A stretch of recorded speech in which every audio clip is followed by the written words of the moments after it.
Many researchers throughout history have concluded that there was once an advanced race of humans, which were in worldwide communication with one another. Many methods for building, religious figures, and even legends have managed to cross the oceans of Earth over its long life. But the most compelling evidence for this intelligent and extremely advanced ancient civilization is the alignments discovered in regards to ancient sites. With the use of modern technology, we have unraveled just how vast their knowledge must have been. For example, the Great Pyramid is aligned with Machu Picchu, the Nazca Lines, and Easter Island along a straight line around the center of the Earth, with a margin of error of less than 1/10 of 1 degree. Other sites of ancient construction that are also within 1/10 of 1 degree of this line include the capital city of ancient Persia, the ancient capital city of the Indus Valley, the once lost city of Petra, the ancient Sumerian city of Ur, and the temples at Angkor Wat, among many others which are just out of alignment. Many ancient ruins demonstrate that the people who constructed them had a special interest in celestial alignments and mathematics. Also, that they possessed a spot-on ability of judging geographical accuracies. From north to south, there is no doubt that past civilizations were involved in incredibly complex calculations and architecture. In Giza, for instance, there are many examples of attention to spatial coordinates. The Great Pyramid's faces are aligned with the 4 cardinal directions almost perfectly. In fact, they are less than 0.2 of a degree off perfect alignment. More and more evidence is also surfacing in regards to the suspected use of power tools. Numerous drill marks have been discovered within ancient sites over the past few years, even including evidence of misstarts from some form of high-powered tool, and accidentally split stones apparently from some form of drilling. These discoveries not only confirm a past advanced ancient civilization here on Earth, but insinuates that they were in fact aware of electrical appliance and maybe even an advanced form of travel that we have yet to discover. The floor space of the Great Pyramid of Giza is approximately 3,023 feet, and the height is 481 feet. Its measurements represent the northern hemisphere of the Earth, on a scale of 1 to 43,200ths. Though controversial, some interpret this number as exactly 20 times the precessional number of 2,160, representing the precession of the Earth through 20 different zodiac constellations. Interestingly, the ancient Mayan culture was also heavily implicated within the alignment, a civilization who displayed advanced celestial knowledge, including a deep fascination with the ages of the zodiac, with a life calendar ending around the beginning of Aquarius. Another intriguing alignment is the 6,666-kilometer mystery. The distance between various monuments: Kailash to the North Pole, Kailash to Stonehenge, Egyptian pyramids to the North Pole, Stonehenge to Devil's Tower, Stonehenge to Bermuda Triangle, Bermuda Triangle to Easter Island, and Easter Island to Tazumal, are all at a precisely 6,666 kilometers from one another. Just what exactly were these ancient civilizations up to? Ruwed Island holds an astonishing ancient secret. Located within the Mediterranean, it is the only inhabited island within Syria, and we believe was once an awe-inspiring fortress. Having once been protected on all sides, although very little of the wall remains, what is still in existence demonstrates an incredible past civilization's prowess. Like with so many other ancient sites around the world, it was constructed using enormous megalithic blocks, once somehow masterfully placed atop one another. It is unknown whether this wall was created from fear of the seas or possible invaders, but this gigantic wall once enclosed the island completely. Known to the Greeks as Arados, it was renamed Ruad or Aruad by the Templars during the Crusades. How did this ancient civilization complete such structures? There have been numerous individuals of late attempting to explain away many of these enormous megalithic walls and buildings, such as the temples within Baalbek, as mere Roman architecture. However, just like the academics they parrot, they conveniently have no logical idea as to how this was done. Relying solely on modern drawings of these events rather than any form of demonstration, As we have mentioned on many occasions, it would be a logical strategy to not only adopt such awe-inspiring works of architecture as their own, but also to steal techniques these civilizations would have been capable of and claim them as their invention, such as Roman roads, Roman columns, etc. There are many buildings on our Earth that are, we agree, undoubtedly 2,000 years old. Not only are their constructions documented at length, but their condition also reflects this age. However, with ruins such as the Baalbek temples, and indeed the Wall of Ruad, their condition, along with the inexplicable nature of their construction, is not only indicative of lost knowledge, but subsequently evade current explanation. This reality persists no matter how hard some try to explain them away as more modern achievements. Yangshan Quarry, Gornaya Shoria, the Pregnant Woman, the Colossi of Menman, the list goes on. All these ancient builds incorporate blocks well into the thousands of tons, with countless more lost to history. How these structures were built is a mystery. Yet, if they were indeed completed by our own more modern ancestors, why is this knowledge lost to the eons? Why did these civilizations not continue these miraculous feats of engineering? Why were these supposed capable civilizations not building impenetrable fortresses to protect their flourishing civilizations from possible invaders using these same techniques? We will continue to argue, and we feel with good reason, that academia, along with many other suspicious individuals, are selling you a fallacy, not only to appear all-knowing, but also to conceal that which they do not understand. Who built the Wall of Ruad, or indeed the many other sites we so often cover? The history of the Earth is yet to be fully unraveled. It is a tale some find highly challenging.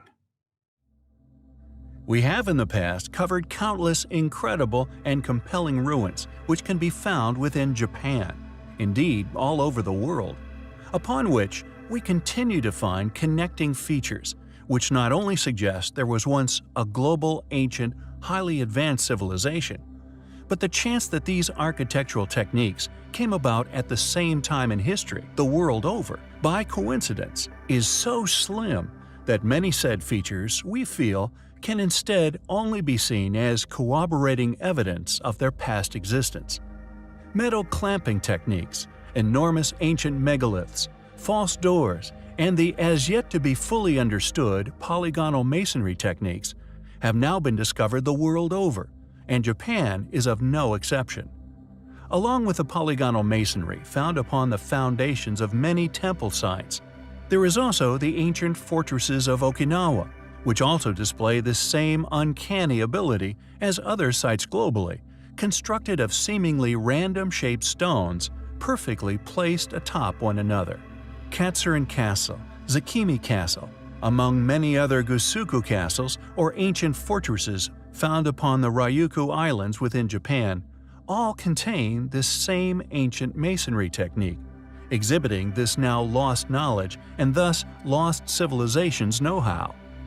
Although many of the sites are claimed as restorations, any explanation as to how this ancient masonry technique was replicated within modern history remains unexplained. We must then presume that the ancient sites which exhibit this lost technique have remained intact for untold millennia, and have subsequently been misdated as constructed within known New World antiquities. Found upon such ancient sites, located within Peru, Egypt, Greece, Turkey, Lebanon, even as far as the notoriously remote Easter Island, these sites all exhibiting this same lost masonry technique.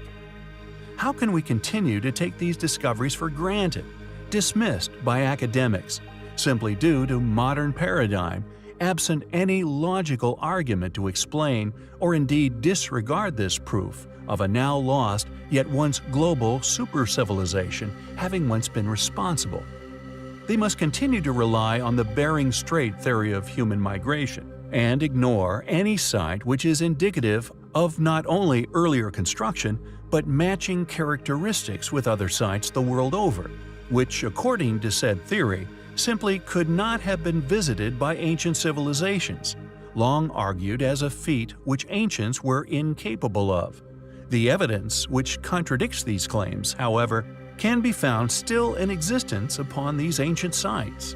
How old are the ancient fortresses of Ryukyu Islands, or indeed the other polygonal sites throughout Japan and the rest of the world? Who were responsible for these incredible sites? We feel simply dismissing the evidence which shows they were the work of the same civilization is not only illogical, but is a great example of the ignorance of mainstream-funded institutes in regard to a possible lost chapter in human history. It is a journey of discovery which we find highly compelling. There are countless submerged and very ancient cities dotted across the oceans of our Earth. Many of these cities all but forgotten until their rediscoveries within the modern era. When attempting to locate these mysterious places, it is beneficial for one to be aware of past sea levels. This, of course, can make the task of locating these submerged cities an awful lot easier. The main consensus is that world sea levels have largely stayed the same since the arrival of Homo sapiens, only really dipping or rising by around 120 meters across the Earth. When discussing these finds, you will, on all but a few exceptions, find yourself within these specific regions. One of the more interesting exceptions to this rule has to be the underwater city which was discovered just off the coast of Cuba a few years ago, a submerged city which sits over 700 meters below the waves. This depth, of course, being far below that which has experienced a breach over the past 100 or so thousand years. A theory that the landmass once rested upon the surface, subsequently being sunk by tectonic activities, was argued. Yet since its exploration as a possibility, it has been found to have not been the case. The results of this investigation strongly indicating that this city and its accompanying landmass somehow remained under the waves for more than 100,000 years. Greenville Draper of Florida's International University concluded that it was highly unlikely that such a tectonic event could have occurred, quoted as saying, "Nothing of this magnitude has been reported ever before, especially from the Mediterranean." Draper's, among many others' analysis, has of course come to conclusions which thankfully appear honest, making them extremely controversial, yet as with other fields of study in life, they are reluctant to reveal the implications of such conclusions. For example, if the research is correct, and judging by the extremely capable people tasked with this undertaking, there is no reason to suspect it is not, then this submerged city has remained submerged for over 100,000 years. This gives us two possible alternatives. One, that the city predates the arrival of developed man on Earth, according to academically accepted timelines. Or two, it reinforces our ever-growing accusations here at Mystery History of a past here on Earth which is unimaginably more ancient than we have been led to believe. A human society which has flourished and regressed on no less than 3 occasions. It could, of course, be both. There is a possibility that this ancient city was indeed built submerged under the waves by a once highly advanced civilization of Homo sapiens. Yet a more likely scenario, of course, would be that this ancient city was constructed at a time when the Caribbean Sea was a dry basin, and as the sea began to form, it was subsequently submerged. Yet, alas, modern academia readily rejects such a hypothesis. So, if we do not accept this as a likely possibility, then we must conclude that a primitive ancient culture, with primitive stone tools, and certainly no diving equipment, were somehow responsible for the construction of this submerged city, complete with enormous pyramids, on a foundation resting over 700 meters beneath the Caribbean Sea.